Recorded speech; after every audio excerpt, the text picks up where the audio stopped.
Hello everyone, welcome back to the channel. तो अभी हम पढ़ने वाले हैं यूनिट 2 ऑफ सप्लीमेंट्री इंग्लिश, जिसमें सारी की सारी पोएम्स है। आपको 3 पोएम्स है, बट उससे पहले अगर आपके पास पोएम और लेसन के लिए कोई नोट्स या फिर बुक अवेलेबल नहीं है तो उसके लिए मैंने आपको नीचे डिस्क्रिप्शन बॉक्स में सारी की सारी लिंक्स दे रखी है, जिसमें हर पोएम के लिए, लेसन के लिए आपको पूरा का पूरा लेसन पढ़ने के लिए मिल जाएगा। पूरी की पूरी पोएम आपको पढ़ने मिल जाएगी, तो आप वहाँ से जाकर उसे चेक कर सकते हैं। साथ ही यूनिट 3 और यूनिट 4 का वीडियोस भी मैंने पहले से डाल के रखा है, तो वो भी अगर आपने नहीं देखा है तो वो भी आप डिस्क्रिप्शन बॉक्स में दी हुई लिंक से जाकर चेक कर सकते हो। अब जानते हैं डेल्यूस एट डेकोरम एस्ट। ये हमारी फर्स्ट पोएम है। इसमें क्या है और क्या आएगा, तो सबसे पहले मैं आपको बता दूं, सारे पोएम, सारे लेसन के जो भी पोएट है और राइटर, ऑथर है, उनके नाम आप लर्न करके जाना। उस पर आपको प्रश्न पूछा जा सकता है। पहला है डेल्यूस एट डेकोरम एस्ट। इसके पोएट है विल्फ्रेड ओवन, और ये टर्म जो है डेल्यूस एट डेकोरम एस्ट, ये लैटिन से डिराइव किया गया है, जिसका अर्थ होता है यह मधुर एवं सम्मानजनक है। इस पोएम में विल्फ्रेड ओवन यानी कि हमारे पोएट ने बताया है कि जो बैटल फील्ड होती है, यानी कि जहाँ पर, जिसे रणभूमि बोला जाता है, वहाँ का सीन डिस्क्राइब किया है। किस तरीके से लड़ाई होने के बाद सोल्जर्स काफ़ी थक गए हैं, काफ़ी वीक हो गए हैं, वो झुक झुक कर चल रहे हैं, जैसे कि कोई ओल्ड बैगर हो, यानी कि बूढ़ा भिखारी हो। उस तरीके से उन्हें डिस्क्राइब किया गया है कि वो झुक गए हैं, और साथ ही वो खास रहे हैं, वो चलते आ रहे हैं, और उतने में ही उनके पीछे से गैस का धुआं आ रहा है, जिससे वो बचने के लिए, सेफ प्लेस में जाने के लिए जल्दबाजी मचा रहे हैं। उनमें से कुछ लोगों के तो बूट्स यानी कि शूज़ वगैरह जो भी पहनते हैं, तो वो भी गायब हो चुके हैं, खो चुके हैं। फिर भी वो अपने खून से सने पैरों से ही उसी तरह चल रहे हैं। कैसे भी उनके पीछे ही शेल गिरने की वजह से, उसके आवाज़ों की वजह से उनके कान भी बंद पड़ चुके हैं, जिसके वजह से वो थोड़े, मतलब उन्हें ज़्यादा साउंड सुनाई नहीं दे रहा है। और उतने में ही कोई एक सोल्जर शाउट करता है कि उनके पीछे ही पॉइजनस गैस फैल चुकी है सब जगह।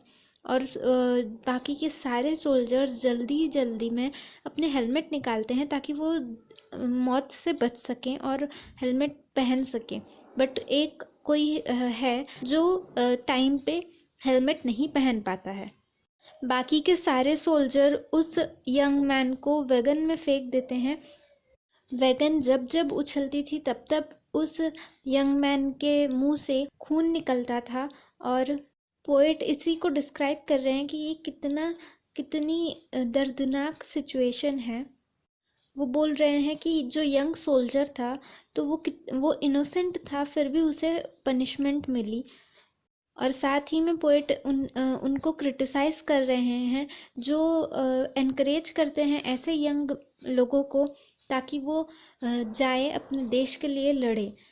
पोएट बोल रहे हैं कि अगर आपको पता है कि वॉर की रियलिटी क्या होती है, लड़ाई में क्या होता है, तो आप कभी भी अपने बच्चों को ये नहीं बोलोगे, ये झूठ नहीं बोलोगे कि अपने देश के लिए मरना या फिर अपने देश के लिए प्राण त्याग करना मधुर या सम्मानजनक है। ऐसा आप कभी भी नहीं बोलोगे। इस पोएम से यही हमें बताया गया है विल्फ्रेड ओवन ने। नेक्स्ट पोएम है हमारी एट द लाहौर कढ़ाई। इसके पोएट है इम्तियाज़ डारकर। और इस पोएम में आपको बताया गया है कि लंदन में एक रेस्टोरेंट है, तो वहाँ की कुछ यादें इम्तियाज़ डारकर ने बताई हैं कि एक संडे पोएट वहाँ जाते हैं लाहौर कढ़ाई में, जो कि उस रेस्टोरेंट का नाम है, जो कि इंडियन रेस्टोरेंट है। और वो इस जर्नी को एक पिलग्रिमेज यानी कि एक तीर्थ यात्रा के रूप से देखते हैं। पोएट आगे बताते हैं कि इंडियन रेस्टोरेंट एक ऐसी जर्नी है जैसे कि ट्रक ड्राइवर जब इंडिया वापस जाते हैं तब जैसी जर्नी होती है, वैसी ही ये जर्नी है। ड्राइवर्स जब उनके ट्रक से जाते हैं, ग्रैंड ट्रंक रोड से जाते हुए पंजाब से अमृतसर जाते हैं, तब उन्हें जिस तरीके की फीलिंग आती है उसी तरीके की फीलिंग यहाँ पर है। वो बीच में रुक के ढाबा में कुछ खाते हैं ताकि वो अपने होम फूड का आनंद ले सके, उन्हें अपने घर के खाने का आनंद मिल सके, इसीलिए वो ढाबा में रुक के खाते हैं। उसी प्रकार हम यहाँ पर आए हैं लंदन में, और हम यहाँ पर कहाँ रुक रहे हैं तो लाहौर कढ़ाई में रुककर अपने घर के बने हुए स्वाद का खाना एक्सपेक्ट कर रहे हैं कि यहाँ पे हमें मिल सके। इसीलिए वो खुद को और खुद के साथ साथ वहाँ पे जितने लोग जमा हुए हैं तो उन सारे लोगों को वो कंपेयर कर रही है ट्रक ड्राइवर से, क्योंकि वो लोग भी उस रेस्टोरेंट में इसीलिए आए हैं ताकि वो अपने माँ के हाथ का खाना यहाँ पर एंजॉय कर सकें। पोएट डिस्क्राइब कर रहे हैं कि उनके साथ जो लोग हैं वो कैसे हैं और कहाँ कहाँ से हैं।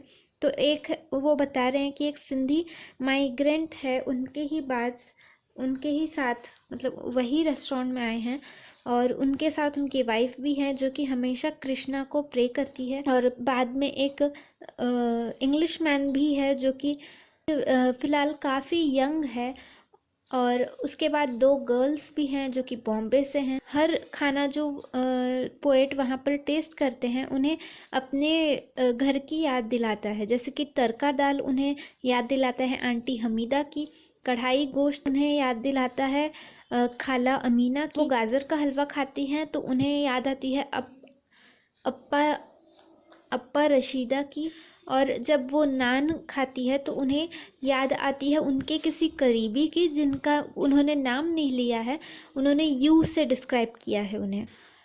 दूसरा निवाला खाने से पहले ही उनका हाथ रुक जाता है और उनका ध्यान जाता है ओनर के सन की तरफ, जो वहाँ पर कुक है, जो खाना बना रहे हैं, जो कबाब बना रहे हैं, उनके तरफ जाता है, और साथ ही वहाँ पर जमे सारे लोगों की तरफ भी जाता है।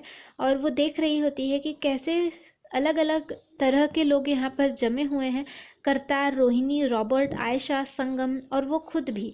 इस तरीके से सारे प्रकार के लोग वहाँ जमे हुए हैं, और भले ही वो सारे लोग नॉर्मल डे पे चाइनीज़ खाना पसंद करते, बट आज के दिन वो ट्रेडिशनल खाना खा रहे हैं और उन्हें ये एक नॉस्टैल्जिया फील हो रहा है, नॉस्टैल्जिक फीलिंग दे रहा है। वही सोच रही है कि एक सेम कंटिनेंट पे कैसे अलग अलग तरीके के लोग एक साथ आके एक साथ एसोसिएट हो सकते हैं।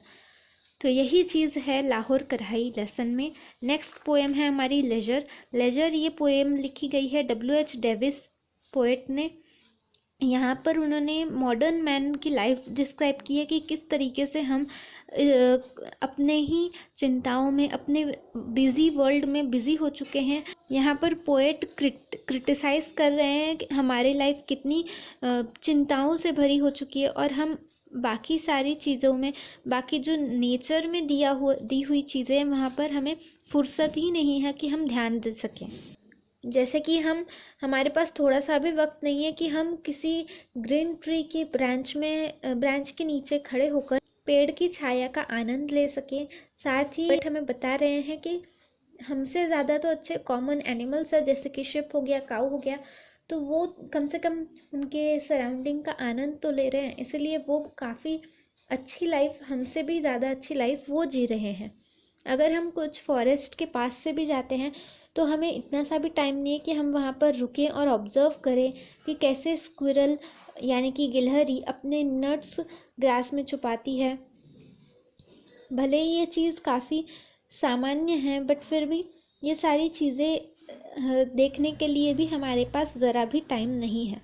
जब सुबह की किरणें पानी की छोटी छोटी लहरों पे पड़ती है तो वो किस तरीके से स्टार्स क्रिएट करती है उस पानी की लहरों पे, और वो ऐसा लगता है जैसे कि रात में जिस तरीके से आसमान में छोटे छोटे तारे चमकते हैं, उस तरीके से वो नज़ारा लगता है, और ये भी हमें देखने को फुर्सत नहीं है।